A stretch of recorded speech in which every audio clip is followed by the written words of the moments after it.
I can park here, right?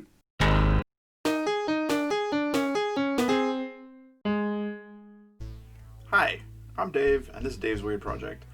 In today's episode, I'm making a piece of terrain for 40k, but it would fit in any game with a war-torn aesthetic. I was inspired by a toy I found at the dollar store. Let's take a look. So this is our inspiration, a little yellow Bulldozer toy. It's a tiny bit small for 40k, but they say you can fit 10 Space Marines in a Rhino, so what do I know?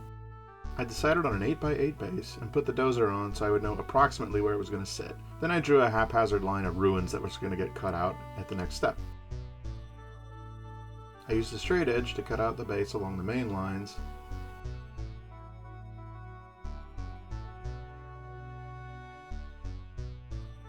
And then cut out the ruins carefully, but not too carefully. It'll end up not mattering anyway.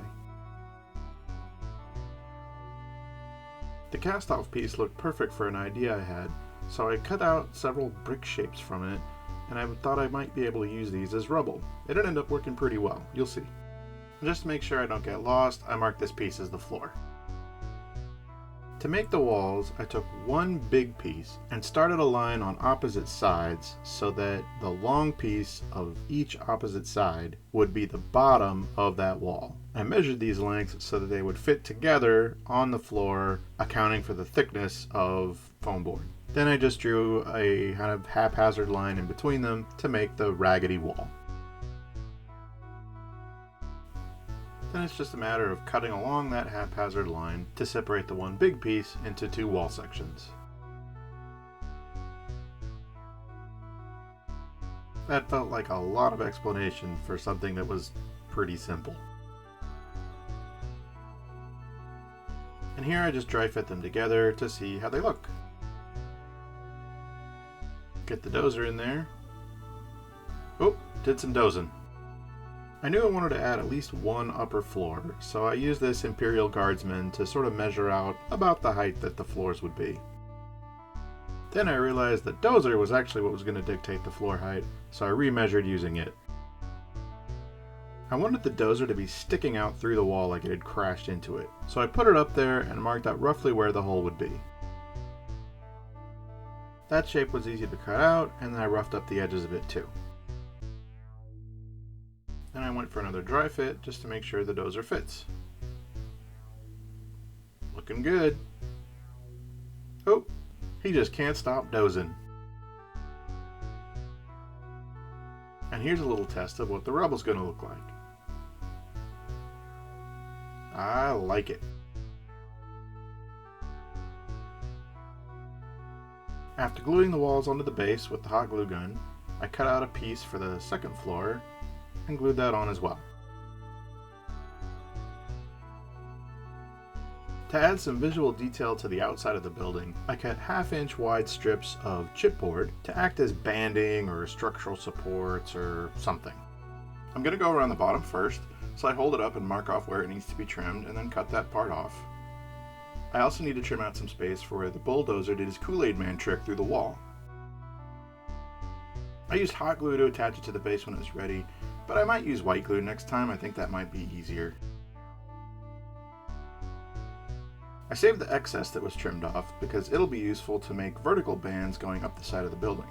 I repeat the process on the bottom edge around the corner, and also 2 vertical bands going up the outside corner as well.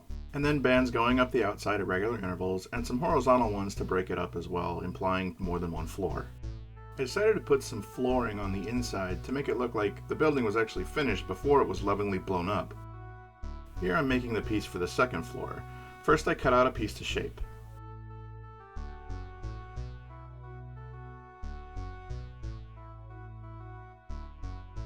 Then I put marks at 1-inch intervals along one long side and one short side, which I'll use to score a grid. The squares on the bottom floor are bigger. I used the wide part of my carpenter's square to space those out, but I thought the upper floor would be a little interesting if it had different size squares.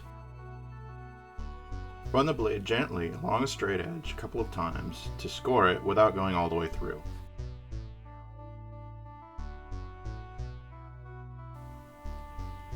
Then I used the tip of the pencil to widen the scores to give it a little more texture so they would readily show up once they were painted. Getting there, but the edges are a little too clean. So I take the knife and make a wavy, haphazard line to make it look like the flooring was broken off when the Emperor's loving artillery rained down upon the building. That's a nice grimdark.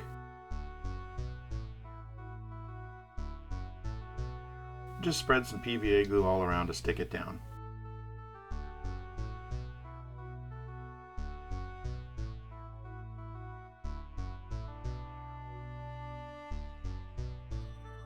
As I was doing that, I noticed that the upper floor was not very well secured on the short side, so I used one of my rubble pieces to make a support.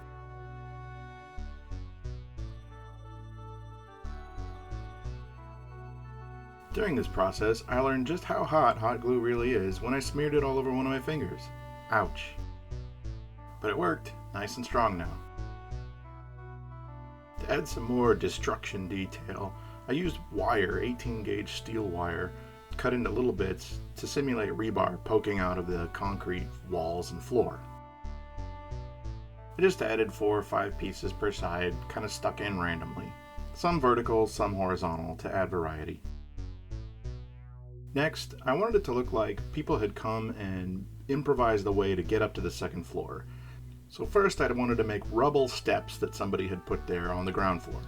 They'd be placed at the side of the dozer so that the dozer itself was part of the stairs. I lightly marked their position so that I could glue them down without the dozer being there and risking getting glue all over it. Then I just start gluing them down, making them look as much as I can like they had been placed there by people carrying them and dropping them down.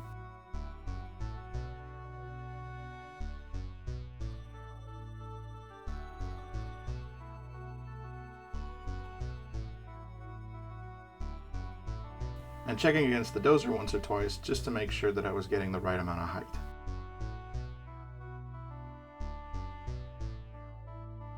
Once I was satisfied with the first step, I made another smaller one just to sell the idea that these were meant to be stairs. Then I glued in more rubble next to the hole so that it looks like pieces have fallen in after the Kool-Aid incident. And finally I glued some inside his scoop so that it looks like he caught some too. Way to go, big guy! About this time I decided I didn't like the look of the square edges on the subflooring, so I raggedly cut them off. Remember when I said it didn't matter if we cut the flooring all that well? This is why. Also around this time, my little bits of rebar started falling out, so I just added a little bit of white glue to the tip of each one and then poked it back in.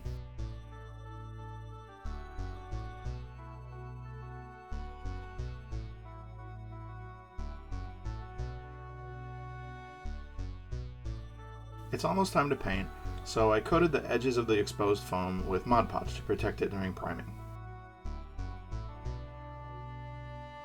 I added some smaller debris piles where the floor meets the walls in a couple spots, but the video I shot of that turned out at a really bad angle. It's just white glue and some sand and some bigger chunks. And then I primed with just a basic, cheap black spray primer. This is Krylon, decent color, decent quality. Now on to the painting. I wanted the wall surface to be a kind of muted gray, so I used this cobalt blue and steel gray and mixed them together. Slightly heavier on the gray, maybe 60-40.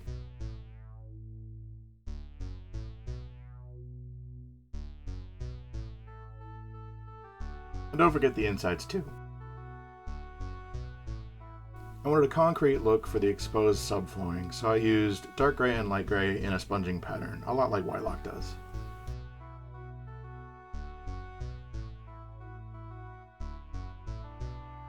I thought it'd be cool to also use the dark gray and light gray in a checkerboard pattern on the floors.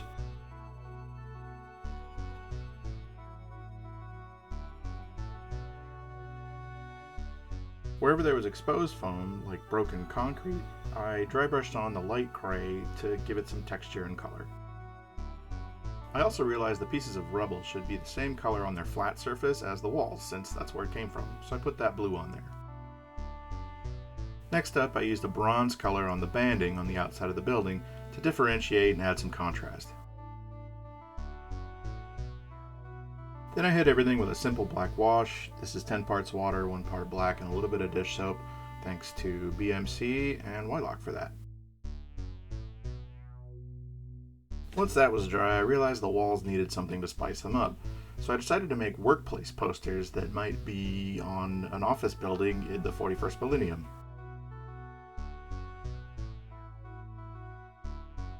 I drew them up in GIMP, which is a free image processing software, kind of like Photoshop, measured them at 1 inch by 1.5 inch, either portrait or landscape, doesn't matter, and then printed them out, cut them.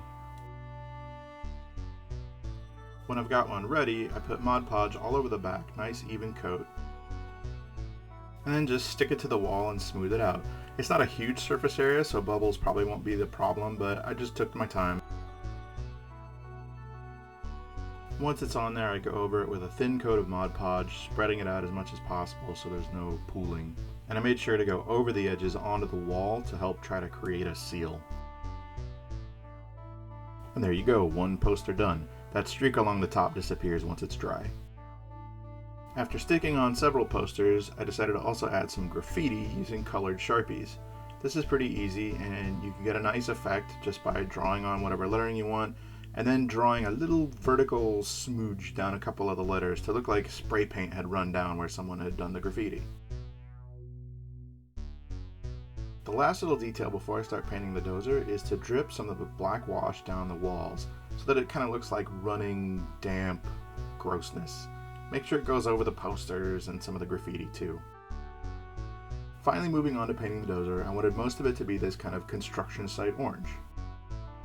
It took several coats to get good coverage on this. I think I stopped after 5 and it looked kind of orange but still grimy, like the black was showing through, and I thought that was pretty good. Then I made sure that the rubble in the scoop matched the rubble outside by putting on that same blue color. I added a numeral to the side to make it look like this was part of an official fleet of construction vehicles or whatever. This is called Pearl White, which I didn't realize was semi-metallic when I bought it, but I think for this it actually works in our favor.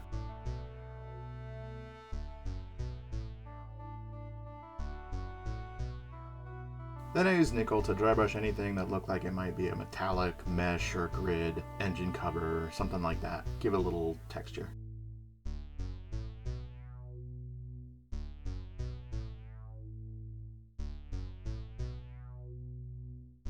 I also added a black outline around the numeral to make it stand out a little bit. Last step on painting the dozer was just to dry brush the exposed concrete on the rubble that same light gray, so it matches. Oh, and I also painted the hubs on the wheels nickel as well. Now that the dozer's all painted, it's time to glue it in place. You're never leaving. Now I wanted to complete the look of ramshackle stairs and ladder up to the second floor, so I used a craft stick to make a ladder. After marking out how tall I needed the sides of the ladder, I cut it with a knife. It's hard to cut these across, but really easy to cut them the long way.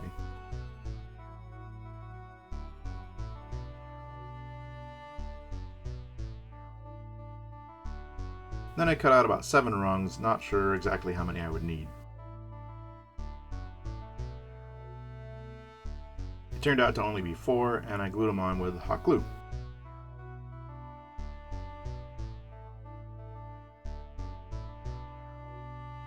And then I had to cut off a bunch of hot glue ooze because I put too much on. Still learning. And a quick test fit just to make sure it looks good where it's going to be. And a simple paint job for this, just a quick coat of real brown. They were out of fake brown. Just go over the whole thing, and it's a little sloppy. That's okay, because this is supposed to be a sloppy, hastily made ladder. Then I used my favorite name color I own, Camel, to dry brush over it. I wish I had a camel. Once that's done, a little more hot glue, and we're ready to go. Here's some still shots of the piece all finished up. Just trying to showcase the posters, the graffiti, how it looks with models on it. Pretty pleased overall. This is my first scratch built in quite a while, and I really enjoyed making it, putting it together, jazzing it up, all the little steps along the way. I'm going to enjoy having this on the table when I play.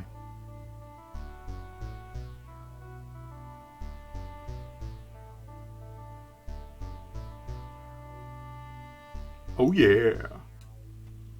I enjoyed putting that together, especially the aspect of using a found item like the Bulldozer to inspire the whole piece. I have a couple other things I found at the store, so I think I might try to make this a regular feature. Before I get to the lessons learned, I'll get all the standard bleeding out of the way.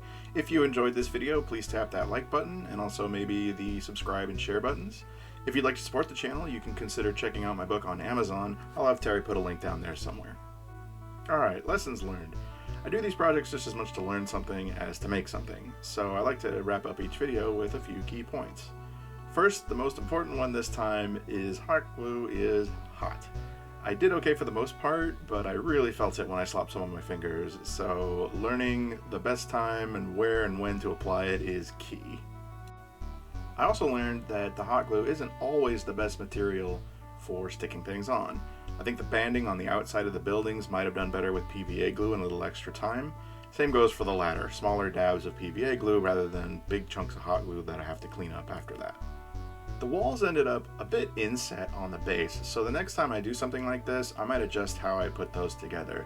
Rather than bringing the wall down onto the base, I think I might lay the wall down, put some weight on it, and then bring the base in at the side.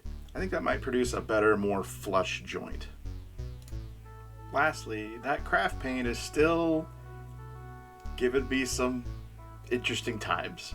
I think I still need to work on getting used to it. I don't not quite know if I need to thin it more or what, but we'll get there. Just not quite there yet.